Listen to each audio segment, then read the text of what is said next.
Recalculating, the GPS whispered, soft and wrong. Even though I hadn't told it to go anywhere tonight, the map spun, then locked to a street I didn't recognize. Arrival time flickered down like a countdown. My headlights slid across wet pavement, and a blue arrow insisted I was almost home. I pulled to the shoulder and killed the engine. Rain ticked on the windshield like fingernails. My phone vibrated again, the same voice purring, recalculating, before announcing an address that didn't exist in my contacts. Called it home. I have never had one. I grew up orbiting other people's kitchens and couches.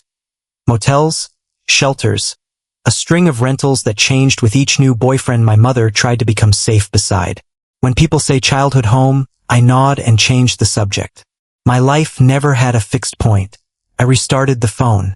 The map opened by itself. The arrow jerked, my location jumping a few blocks even though I was parked. The screen brightness surged and dimmed in a slow breath.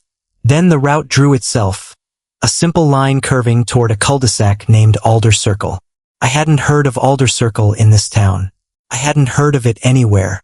Yet the distance said 0.7 miles, 2 minutes with no traffic. Estimated arrival 11:11 p.m. Coincidence I didn't appreciate. I pressed home to see saved addresses. There was nothing. The app laughed and whispered again. I should have turned around. That's the part I've replayed since. The sane branch I never took. Instead, I let the arrow tug me through sleepy blocks of old oak and leaning porches. My wipers squealed. The streetlights hummed. Lawns appeared and fell away like pages.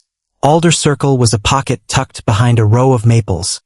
3 houses wrapping a cul-de-sac shiny with rain.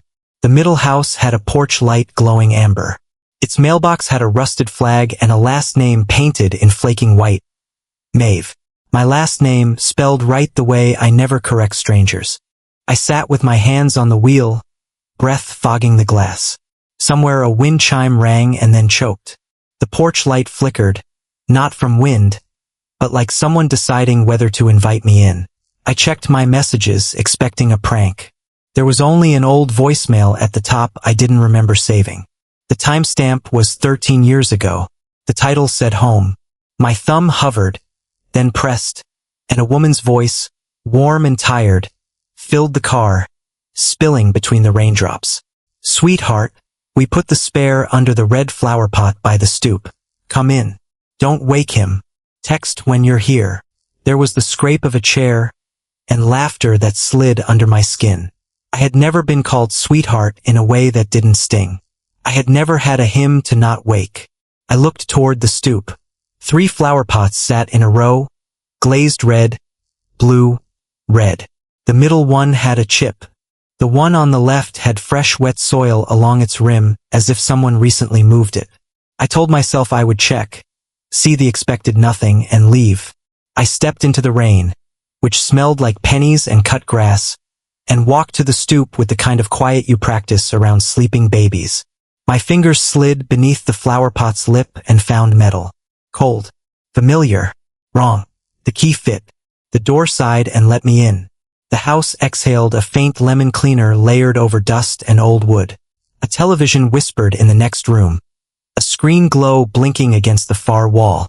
Somewhere deeper, a refrigerator motor thrummed like a steady pulse underfloor. I closed the door and listened. No footsteps overhead. No voices. But I felt observed the way you do in dressing rooms, as if every surface had the idea of an eye. I wiped my shoes on a braided rug and stepped into a hallway lined with frames. The first one stopped me. A school portrait stared back. Front teeth gapped, hair flattened by a nervous hand. The shirt was a color I refused to wear now, the exact shade of gulch water. The caption plate had a name engraved. Maeve, June, age 8. My middle name, the name only my mother used when she wanted to sound gentle. I didn't pose for that picture. I would remember that shirt. I would remember the hands behind the camera telling me to tilt my chin. The next frame held a birthday cake with 8 stiff candles and a slice missing. 2 adults flanked a child. The child had my mouth. The adults were strangers. My phone buzzed. New album created home. New memory available. June through the years. The screen showed a carousel thumbnail of backyards, kitchens, a crooked smile that looked like mine learning to lose baby teeth, then braces. The progress bar stuttered and glowed as if remembering were a physical effort. Down the hall, something ticked like a cooling engine. I followed it to a kitchen where measurements were etched into the doorframe at intervals. Dates scribbled beside them in the kind of earnest handwriting children use to prove they are taller. June stood beside lines at 5, 7, 9, 10. The last mark was empty, space waiting. "Hello," I said finally, my voice a dry scrape that embarrassed me. The word fell into the house and didn't come back. I thought of the voicemail, of the spare key that knew my fingers. My chest hurt in a way that wasn't fear exactly, more like altitude, like something thin about the air. From the living room, the television hissed and then spoke in the navigation voice, warm and certain. "Arrived at home," it said, using my middle name as if it were a secret only we shared. The front door clicked behind me. We'd settled upstairs. And in the stairwell's dark, a small voice that belonged to old photographs whispered, "Finally." I didn't run. Curiosity pinned me like a hand on a shoulder. The stairwell smelled faintly of crayons and warm dust, a scent so specific my knees trembled. I climbed, each tread giving a small surrendering sigh, and the hum thickened until I felt it in my teeth. 3 doors waited on the landing. The center one leaked lemon cleaner. Inside, a child's room sat in careful order. Bed made, boots aligned inward like scolded animals, books by height, a cigar box on the closet shelf with stickers lifting at the corners.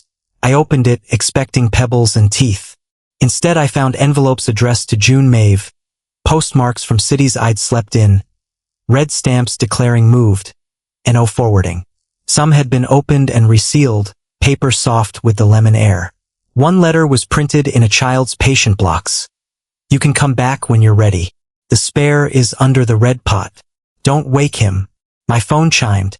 A text from Mom said, "Proud of you, June," accompanied by a photo of me in this hall, head turned toward a camera I hadn't seen. The door at the end of the landing clicked and breathed cold. I put my ear to the seam. The hum there was lower, a heartbeat under the boards. "He sleeps," a small voice said, not from a mouth but from the baseboard. I turned.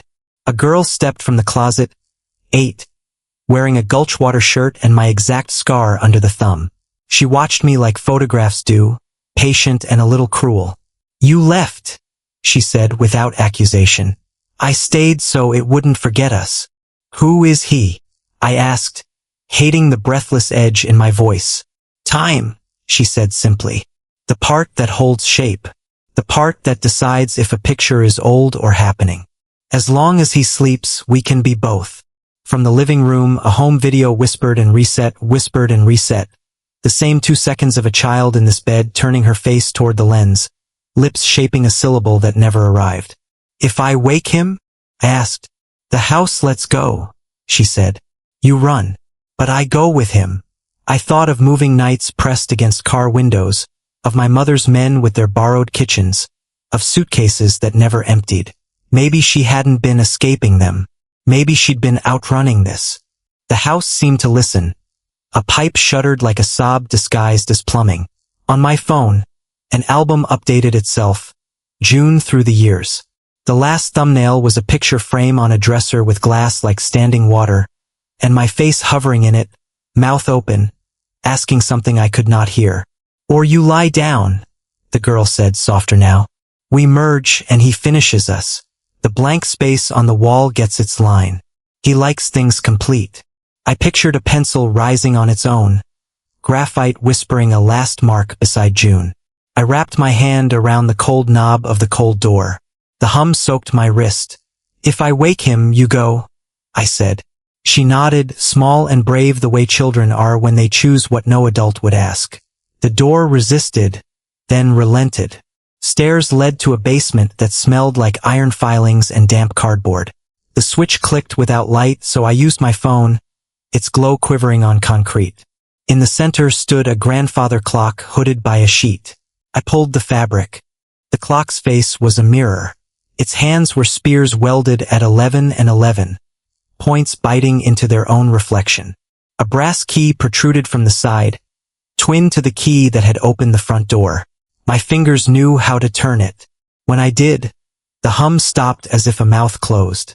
For a single clean beat I saw both of us, the girl at the top of the stairs and the woman below. Superimposed like vellum sheets, both true, both wrong. The house above loosened. Frames sighed. The television gasped silent. The refrigerator no longer breathed. The silence felt so honest I swayed. "Run," the girl said, voice steady as a hand on my back. I ran. The front door opened onto rain and the cul-de-sac. I stepped onto the stoop and the world expanded wrong. Across the circle, houses that hadn't been there when I arrived glowed awake, each with its own amber light, each with a mailbox painted with a different last name I'd tried on in old notebooks. Driveways unspooled like ribbons. In every window a figure stood that looked like me through the years. Braces, grown-out bangs, bad dye job, the tired version that pretended to sleep on buses. My phone redrew the map. Not roads but hallways. Not turns but years. Recalculating, the voice murmured. Arrival time home. Distance. A loop. The girl stood beside me under the eave, hair pinned to her forehead by rain. She wasn't angry. Relief and doom wrestled in her face. "You woke him," she said. "It doesn't end," she added. "It only completes." I reached for her hand. Heat of a living child. Then a tingle like sleeping limbs. Pressure slid sideways through my chest. A door opening the wrong way. Across the circle, porch lights blinked clockwise. In each window, my many faces tilted toward us, listening, as if waiting for a line to be drawn. It was the smallest, worst choice. I stepped onto the seam, pulling her with me. The door clicked like a motel promise and warmth pressed in. The video unpaused. The child finished her syllable home. Along the hall, glass rounded like water and my reflections lifted their hands together slowly. By the kitchen, a pencil rose and wrote a final line at my height, graphite whispering my name. The girl leaned heavy, sleeping. The clock told once, a number between. My phone dimmed and showed a map with one word. Home.